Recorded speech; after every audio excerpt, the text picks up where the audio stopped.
Hey, it's DC here with dclayborn.com down at Genesis Athletic Performance in Houston. Today I'm going to show you guys kind of how we flip tires more for athleticism compared to just a typical strongman flip. We do it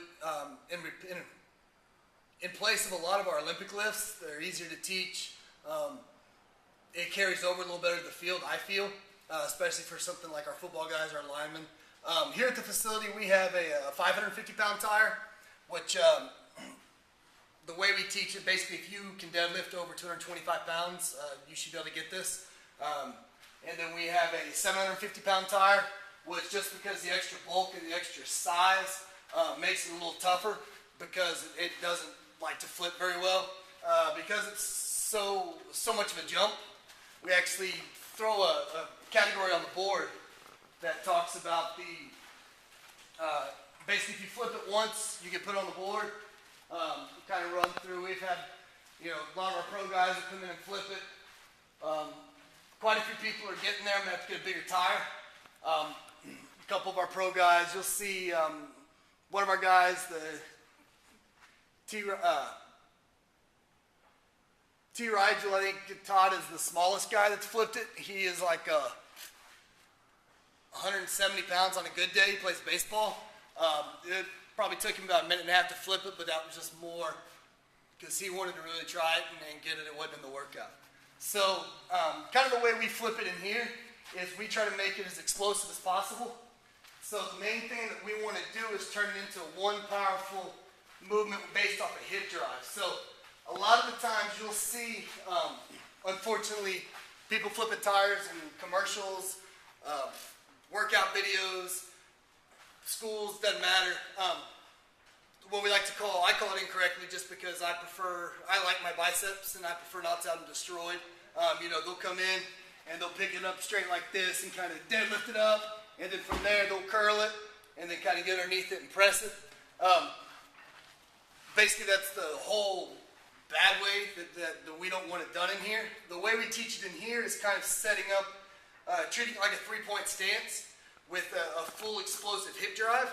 So the first thing you want to do is we explain is you're getting on the tire, and if you were getting a three-point stance, the tire replaces that front hand. So you're here, and you're leaning basically into the tire.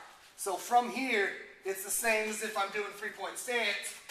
Tire just now becomes my hand. So if somebody came by and moved the tire out in front of me or moved the tire away, I just fall flat on my face. So from there, now that we're in that explosive position, hand width really varies based off what feels comfortable. Some people go wide, some people go a little more narrow. I prefer to go out wider just to kind of shorten it. It feels better on my shoulders.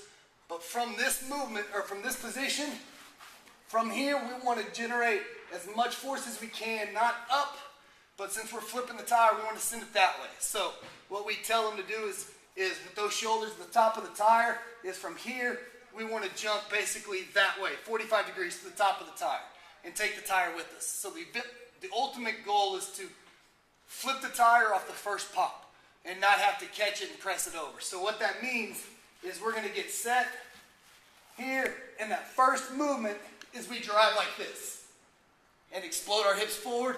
If you notice, basically we're in triple extension. We're just going at a 45-degree angle. And so from there, now I'm generating force of the hips and actually sending the tire the way it wants to go, compared to the ones that deadlift it up. Then they have to curl it, get underneath, and then press it over. So that first motion doesn't even get it the way it's supposed to go. So basically we're going to go exactly what I just did. We'll go one explosive rep through. You'll kind of see where the hips pop and how the tire basically flips itself if you generate enough force. So here, three-point stance, nice and tight. A lot of times our chin just rests on the tire. So we're making that movement, pop, and because the hip pop and because we're generating from here in one explosive movement, it should flip it by itself. That's basically it. It's not a hard exercise to teach. Where we got our tires, I know a lot of people are going to ask that. I just called a bunch of local tire yards. Asked if they had any tires that they would be that they're looking to get rid of because they have to pay disposal fees.